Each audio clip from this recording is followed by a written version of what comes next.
তো অনেকদিন পর আজকে আমি হঠাৎ করে চলে আসলাম বল্লা বাজারে রাতের বেলা একটু ঘোরাঘুরি করার জন্য এবং আপনাদের সাথে শেয়ার করব রাতের ভিউটা। বেসিক্যালি বলাই বাহুল্য আমার বাড়ি এত কাছাকাছি হওয়ার কারণেও আমি আজকে বল্লা বাজার রাতের ভিউটা দেখার জন্য চলে আসলাম। তার জন্য আমি আজকে সিঙ্গার শাইন হল ওখান দিয়ে চলে গেলাম বল্লা বাজার যাওয়ার উদ্দেশ্যে। আর এই হলটি কিন্তু একসময় অনেক বেশি জমজমাট ছিল, অনেক দূর দূরান্ত থেকে মানুষ এসেছিল এখানে মুভি দেখার জন্য। তো কেয়ার করার সময়ের সাথে সাথে সবকিছু কিন্তু চেঞ্জ হয়ে যায়, এটা কিন্তু একরকম। আর অল্প কিছু দিন যাওয়ার পরে কিন্তু চলে আসলাম আমি বল্লা বাজার কেন্দ্রে আলী হাদিস জামে মসজিদের এখানে। আর এই বড় মসজিদের ভিউ কিন্তু রাতের বেলা জোশ লাগে। আর এখান দিয়ে চলে গেলাম আমি বলা coronation high school and college মাঠ প্রাঙ্গণের নিকটবর্তী স্থান দিয়ে বল্লা বাজারের উদ্দেশ্যে। আর আমি কিন্তু সচরাচর নিয়মিত এই বল্লা বাজারে এসে থাকি, কিন্তু রাতের বেলা কখন আসা হয়নি আমার। তার জন্য আজকে আমি সময় বের করে চলে গেলাম বল্লা বাজারে। আর আপনাদের মধ্যে কে কে আমার মতো এই প্রথমবারের মতো রাতের বল্লা বাজারটি দেখছেন অবশ্যই কমেন্টে জানিয়ে দিবেন। আর বল্লা বাজারে ঢুকতে না ঢুকতে দেখতে পারলাম যে একটা নতুন রেস্টুরেন্টের উদ্বোধন করা হয়েছে, তো আপনারা অবশ্যই চলে আসবেন এখানে। তারপরে আমি আস্তে আস্তে চলে গেলাম কাঁচা বাজার দেখার উদ্দেশ্যে। আর এই কাঁচা বাজারে লাইটিং কম থাকার কারণে তেমন বেশি পরিষ্কার দেখা যাচ্ছে না, তারপরে I will try my best.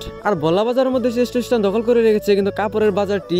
এই কাপড়ের বাজারটি কিন্তু রাতের বেলা অনেক বেশি জোশ লাগে, আপনারা দেখতেই পাচ্ছেন সেগুলো। অতঃপর আমি বল্লা বাজার আরো কিছু নিকটবর্তী স্থানগুলো ঘুরে বেড়ালাম এবং তারপর আমি চলে যাব বাড়ির উদ্দেশ্যে। তো গাইস, এই ভিডিওটি যদি ভালো লাগে তাহলে অবশ্যই লাইক কমেন্ট শেয়ার করে পাশেই থাকবেন।